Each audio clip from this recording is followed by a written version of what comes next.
subscribe to our YouTube channel and press the bell icon to get the latest updates. In this edition of Global Print, I'm going to talk to you about the India-China relationship, which is now front and center in the wake of the failure of the 13th round of talks between the core commanders of India and China on Sunday in Chushul, Moldo on the line of actual control.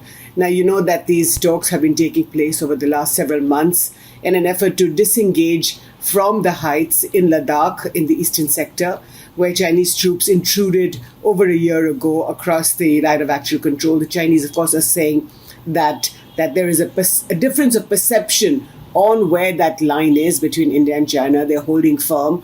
But the Indian commander, Lieutenant General Menon, has said that India has stuck to its stand and that because it was China that violated the status quo as well as several agreements on holding peace and tranquility on the border, it is the Chinese who have to take the first step and go back. The Chinese, of course, are saying something else. They are saying that now this is a question of national sovereignty, a phrase, by the way, that we haven't heard before.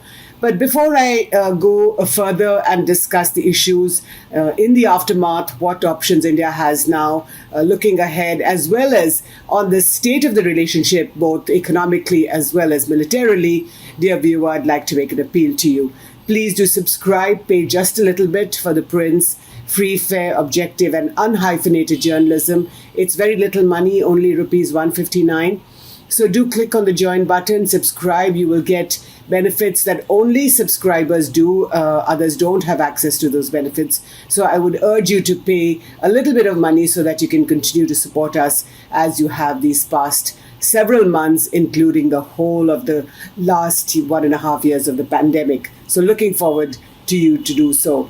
Now back to my column Global Print, and you can read that on the Print's website, in which I'm talking now of the aftermath of the core commander talks that failed on the line of actual control on Sunday. Now let's look at the state of play in the relationship, and I would urge you to look at a report, or at least media reports, by Ambassador Gautam Bambawale. He's a former ambassador of India to China, as well as Ajit Ranade, a well-known economist. Now, these are two gentlemen amongst many who have written a book called The Rise of China and the Challenge that it poses to India. This is by the Pune International Center. And I've quoted a bit of that report in my column, in which I talk about the differential between India and China, especially economically. And let me just give you some figures.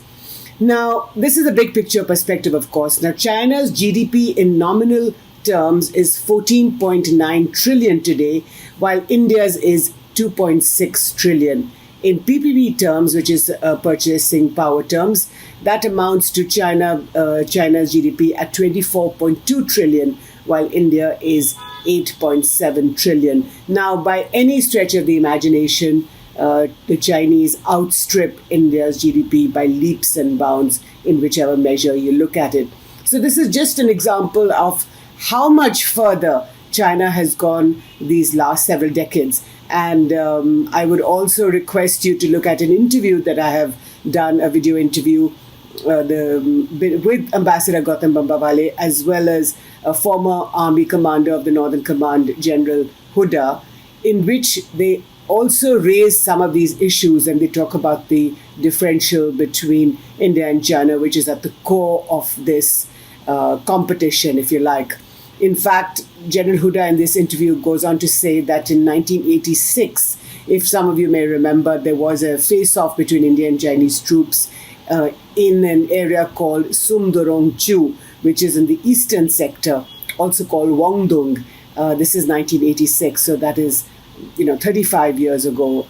And at the time, General Huda says, China's military budget was less than India's. And look at how things have changed in these last 35 or so years. So to go back to my column, in which I say that this book by Ambassador Gautam Bambawale and Ajit Ranade, amongst others, says that India needs to focus on its domestic policy flaws which have held it back, and to find the energy and the intellectual capacity to address them. For example, by igniting private investment. And I suppose that the sale of Air India for 18,000 crores, it's gone back to the Tatas, as we know, is perhaps one example of that, which is that government should not be in the business of airplanes or tourism or domestic or hotel industries, for example, but just in the core sectors. Otherwise, everything else should be left to the private sector. Now, the other thing that I found when I was looking through various Chinese websites, and of course I don't read Mandarin, but some of the websites, including that of the PLA media, which is the People's Liberation Army or China's army.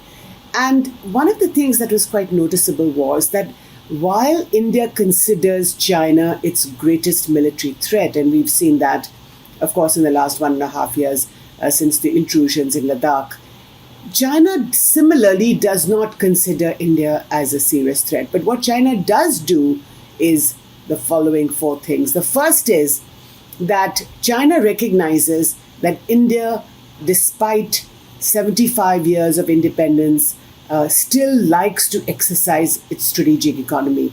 While it's getting closer to the US, but it is not as close as perhaps the US wants it to be perceived to be. So that's number one. The second is, again, this is another factor that comes out in a reading of the Chinese media, which is that despite China signing on to 4 foundational defense agreements with the US, which guarantee the sale of sensitive technology, for example, there hasn't been that much action yet. We've seen during the Trump administration how India signed various defense foundational agreements, including LMOA, but the reading of the Chinese media is that despite the 2 countries coming closer together, it's not as if India is an ally of the US. The third is, and this is again a reading in the Chinese media, it is the US, not India, that is pushing arms cooperation between the two. And one of the reasons that the US is doing that is to constrain Russia's defense cooperation with India. And the fourth point that the Chinese media raise is that India will not allow itself to be manipulated, which is why it continues to buy Russian arms. And you have seen also in the press that India's External Affairs Minister, Mr. Jaishankar, has only some hours ago, in fact, a day or so ago, met the Russian Foreign Minister, Mr. Sergei Lavrov. However, there's another interesting reading in the Chinese media, which is that the fact that India depends a lot on its arms purchases, on its defense security, on foreign arms. The Chinese seem to look at it as a sign of weakness, that India cannot manufacture its own arms. Obviously, China is very self-sufficient in that regard. And it believes that India's perception of the Indo-Pacific, remember that India is a member of the Quad, which is 4 nations, the US, Japan, Australia, and India. And according to the Chinese media, India would like to establish control on the Indian Ocean. And specifically, in fact, there's one article, and I will refer you to the Diplomat website, and you'll find the link in my column, where it says that Prime Minister Modi and India's interest in seeking absolute control in the Indian Ocean is limited to 500 nautical miles, medium control up to 1,000 nautical miles, and mild control thereafter. So this perception in the Chinese media, which is that India is a middling power, not as strong and powerful as China, unlike China, which the Chinese themselves perceive to be a strong and a rising power on par with the US, the sole superpower in the world even today.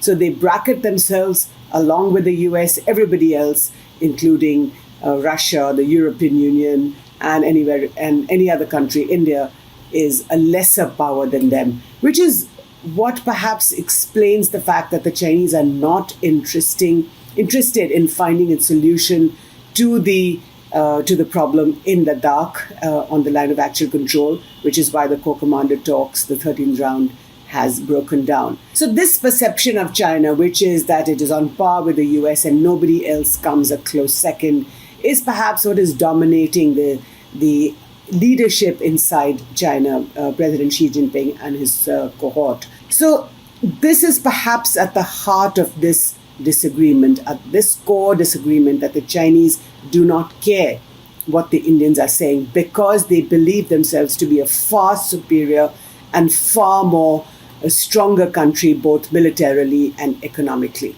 So this belief by the Chinese of itself that China and the US are in a category of their own is underlined by the fact that the Chinese have practically coerced Joe Biden, the US president, to have a summit between the two leaders. So Xi Jinping and Joe Biden will meet virtually before the year is out. Now, there has been a lot of tension between the US and China. We've seen how in recent weeks, Joe Biden, in fact, has inherited Trump's disdain and anger towards China, because a lot of things that Trump put into action has been continued by Biden. And let me give you a few examples. So there is the Trump era determination to apply higher tariffs on Chinese goods so as to protect the US economy. Then researchers with PLA links have had their US visas rejected. And in July, the US rallied the European Union as well as its own NATO allies in accusing the Chinese government of hacking into Microsoft.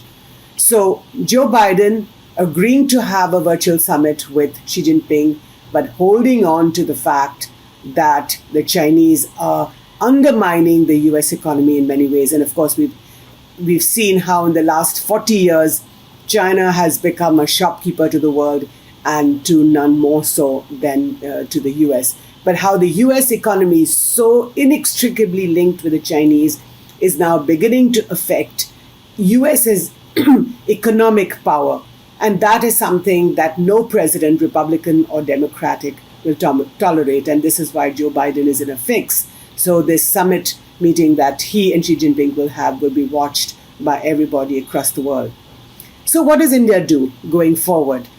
I think there are two or three things here. The first is that India has no option as a middle power but to ally with other middle powers like Australia, Japan, as well as with other bigger powers like the US. And that's why the Quad is so important. The Quad, like I said before, a coalition of 4 nations, US, Australia, India, and Japan. And what this gives to India is that it allies itself with a variety of nations, showing to China, demonstrating to China as well as to the rest of the world that India is no pushover. That you can come into Ladakh where not a blade of grass grows, but China is not going to be able to get away with this bullying behavior. I think India has shown that that Indian troops have been able to stand up to the Chinese troops while the Chinese have massed troops on their side of the line of actual control. There's been some intrusions across the LAC into Indian territory, of course. PP-15, Patrolling Point 15, which was the focus of the Corps Commander talks, which broke down on Sunday. So the Chinese exhibiting these bullying tactics, but India, so far, while not being able to dislodge the Chinese, has shown that it is going to stand up to them. So I think these are the two lessons that we have seen over the last year and a half. The first is that India has made a huge effort to make friendships with other nations in an effort to constrain China's power. So in the South China Sea, you have other nations like Japan, Korea, the ASEAN nations. Elsewhere, you have Australia, which, as you know, the China and Australia had a very, very close relationship. But now the Chinese are undermining Australia in so many ways. And that's why the importance of AUKUS, the AU-KUS alliance between Australia, UK, and the US, that's very, very important. Similarly, India's growing closeness with the US demonstrates to the Chinese that India is not alone. For sure, none of these nations are going to come and help India fight its battle in Ladakh. India has to do that all by itself. But I think if India can try and shift the global debate or the global image of China, then that will be a battle worth fighting. So do read my column Global Print on the Print's website, and thank you so much for watching this video. Look forward to hearing what you think.